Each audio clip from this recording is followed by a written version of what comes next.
Now then people, it's Joe, it's all Leeds TV, and it's time for your Leeds versus Bristol City pre-match chat. Before we get into the video, please smash a like if you can, please share and please subscribe. While we're on the thing of subscribe as well, we've been having a look into some of the analytics on the video, and it turns out that 45% of you that watch this video are not subscribed. Please do what's right, hit the subscribe button, then you'll be notified when our videos are live and you can never miss these videos. Yeah, so please hit the subscribe button. Of course, if you can as well, while you're down there, check out the link in the description for the Retro Hut. The Retro Hut offer kit mugs, towels, all that sort of stuff that you won't find in your club shop. And of course, they offer some specific All Leeds TV merch, so keep your eyes peeled for that. There'll be more to come, and of course, you can now get yourself a Now Then People mug. Mine's in the post, on its way, so you'll get to see that firsthand very, very soon. And of course, if you can, please donate to the channel. Help us take the channel to that next level. The PayPal link is in the description. All you guys that have been donating so far, we are absolutely buzzing. Thank you so much, and you will not be let down with the content that we'll have for you, and you will be shouted out at a later date, because some of you, honestly, it's really taken us aback, the support that we've got, especially from people abroad, you know, because they say they get that feeling of being there at the games when they see our passion coming through on the videos. So that's really nice to see. So thank you so much for that, guys. And let's get into the video then. First of all, I want to touch on a little bit of chat about Bielsa. Of course, the press conference happened today. We know that Patrick Bamford's going to start. We know that Kiko's going to start. Look, we're all aware that Kiko has made a number of errors over the last couple of games, probably the last three, in all honesty. The one against Brentford was shocking, we know that. However, Bielsa is backing him.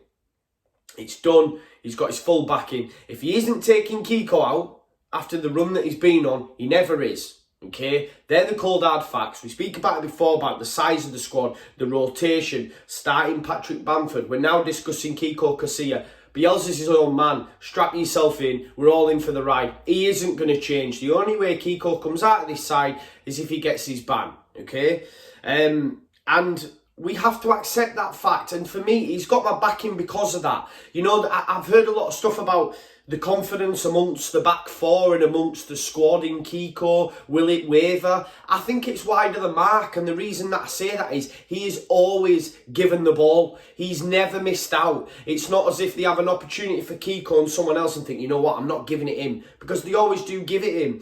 And he's got Bielsa's backing him, and for that we have to back the man. You know, this Saturday, Kiko Cassia, Pablo Hernandez song, we'll sing it anyway. We were doing it at Brentford.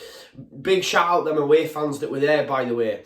And we have to be in full voice come Saturday and really back him, because listen, if Bielsa backs him, then we must back him, because it ain't going to change. And I heard something absolutely crazy last night on Talking Show. Absolutely crazy. And it turns out it was a Phil Hay stat. It was a Phil Hay stat that was put out that I missed. And the boys at Talking Show mentioned it. And I just wanted to relay that fact to you, because all them doubters of Bielsa and him, you know, persisting with Cassia, or him persisting with Bamford, or having a small squad and being reluctant to change it and stubborn, as we like to call him. Marcelo Bielsa has done wonders for this football club. You know, there's been stuff on TalkSport, people asking for Sam Allardyce to come in, etc. Absolutely crazy talk. And this stat just tells you all you need to know about what Bielsa's done for Leeds United in this football club. So 78 league games, 78 championship games under Marcelo Bielsa, okay? And only 15 of 78 games have kicked off with a club outside of the top two.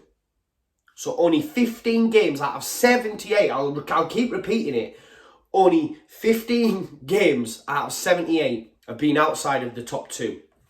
And his side have never been out of the top six. Never. In all them 78 games, Marcelo Bielsa's Leeds United has never been out of the top six. So that tells you all you need to know about what this man's done for this football club. Because cast yourself back, and I know a lot of people go, oh, people are like saying, oh, look where he's brought us from, etc, etc. But remember, this is the same core nucleus of players that were there under the likes of Christiansen and Heckingbottom. And Bielsa's come in, and in 78 games in the Championship, we've never been out of the top 6, and only 15 have been out of the top 2. That is absolutely crazy. So just for that alone, everyone should say, do you know what? Why, who am I to question him? Because look at that. Read it and weep. Read it and weep. Absolutely amazing start. Look, Brentford happened. It was more about the performance than the result for me. And we got a performance. And we managed to get a point down in a place where we never do well. Buzzing. 14 games to go now. I'll keep coming back to this. I'm going to count them down between now and the end of the season. 14 games to go. 8 of them games to come at home. The next 2 games are at home, and for me, we're going to pick up maximum points from Bristol City and Reading. There, I said it, I believe it. And we'll touch on Bristol City a little bit later on. But we'll get maximum points from the next 2. And then we'll have another 6 home games to go after that. We have the best record against bottom half teams out of all the top 7 that currently sit there now. And we've got the most bottom half teams to play. What's that I hear you say? Wigan. I'm fucking sick of hearing Wigan. Genuinely. I went on social media, said a few bits. People go, Wigan, Wigan, Wigan, Wigan. Yeah, we get it. We lost 1 game. 1 game. As same response to you, we also beat Wigan at their place. But the 1 game. Now remember, bottom half, what we're looking at, 12 teams. We have the best record against around 12 teams than any other team in the top 7 as we stand. So the fact we lost 1 of them to Wigan, it's just 1 game, man. So get over that. Stop Wigan. You know, some people just giving hate to me because I'm saying that we've got the best record against the bottom half teams. It's a fact. So yes, we did lose to Wigan, but in response to that, I'm going to say this, fuck off.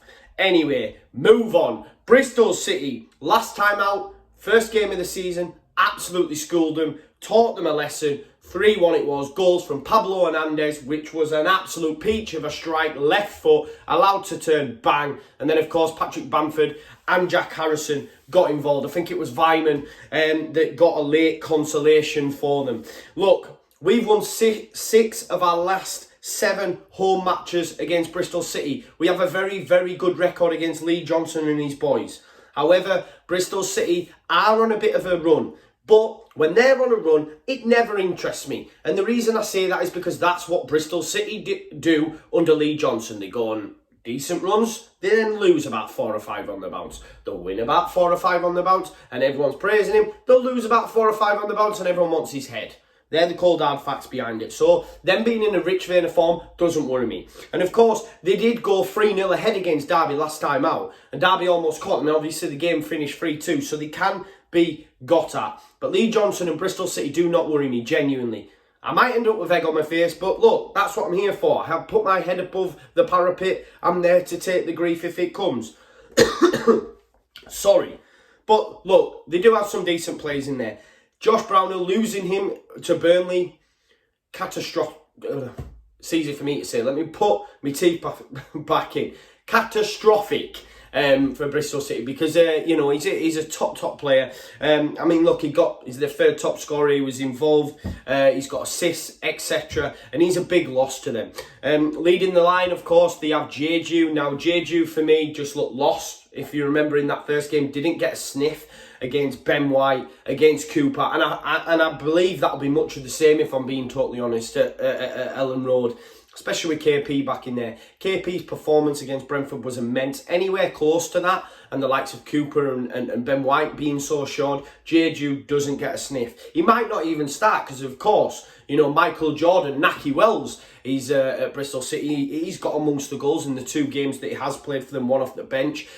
So we need to be mindful of Naki as well, because obviously he does like to score against Leeds. Always been a little bit of a thorn in our side. They've got Wainman, they've got Eliasson, who's got 12 assists as well. And I want to shout out Casey Palmer as well. If I remember rightly in that first game, I was really impressed with Casey Palmer, but I'm not sure he'll be starting this time out. But look, Bristol City don't worry me. The only team that will beat Leeds United is Leeds United. Look, we've got 2 home games coming up, and I genuinely feel we're going to pick up maximum points. That's my overriding opinion. Then let's see where the land lies come Borough and Hull. But look, 14 games to go. It's, you know, it's well within our hands. I almost said that word there for a second, but I'm keeping that in. But it's well within our hands. Look, it's reset button now. We go again. We fell apart. We did it. We got a positive result against Brentford. We now go again because it's now in our hands. Yes, we relinquished that big points haul. It's done now. No more falling apart again because we've already done it. I keep referring back to it, but I genuinely feel now we are in a good position. We have some very favourable games. Wigan, yeah, I've heard it, shut up. We have some very favourable games coming up. You might not have liked what I've had to say, but that's what it is. It's from the heart and that's what I believe. Okay? And I can only give you what I believe. But yeah, unfortunately, I won't be at the game on Saturday. I'm working, but Mr. Dinglebert, Dev, Gary and Judd will be taking me and my pals' tickets, so I hope they enjoy the game.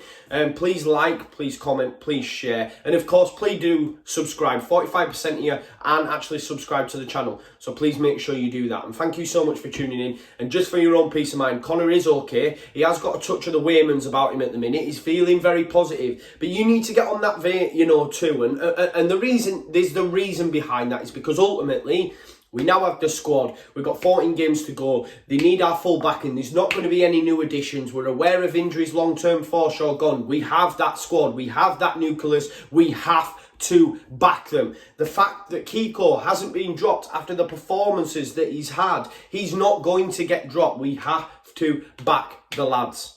Bamford's going to lead the line until JKA is ready. We have to back the lads. We have to do it, boys, and hopefully they will repay that faith like they did on Tuesday night because they were well up for that game and I feel that they're going to be up for this one again. More of the same, more of the same. I think we might just get a clean sheet, and if we get a clean sheet, that confidence from Kiko and the rest of the lads will just continue to grow. Let's go for it. We're going to go stick our neck out now. Leeds win both of these next two home games 2-0, okay? 2-0. And 3-0. We'll go for it. 5 goals, non-conceded. There, I am going a little bit thing, but let's go for it, man. It can be done. Leeds to win both of these games 2-0. Fingers crossed that can happen. I'll always say what I feel and what's on my mind. And if it comes back to bite me, it does. But there you go. I just think we have too much for these next two coming up. Fingers crossed I'm right. Thank you so much for tuning in. Like, comment, share, and subscribe. I'm going to leave it there now. Leeds, come on, man. 14 to go.